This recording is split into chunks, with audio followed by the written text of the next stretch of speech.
Welcome to another video from DIY Daily. Just got a short video put together today, just showing you how to replace the remote key battery on this style Range Rover key. Now it's a really straightforward replacement. It should be a 2032 battery.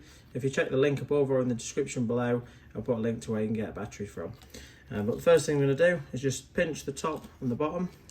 On this side there, you can just pull that section out. And you've just got a little push button there. Just simply push that in and you can flick the tab out there. Just pull that open and you've got a little compartment there, and that's got the battery in it. You just pop that out and put a new battery in this one already. But all you need to do is just flip the battery out, put the new one in. It's easy as that. Hope you liked the video. If you did, give it a quick thumbs up and subscribe to the channel. Thanks for watching and see you next time.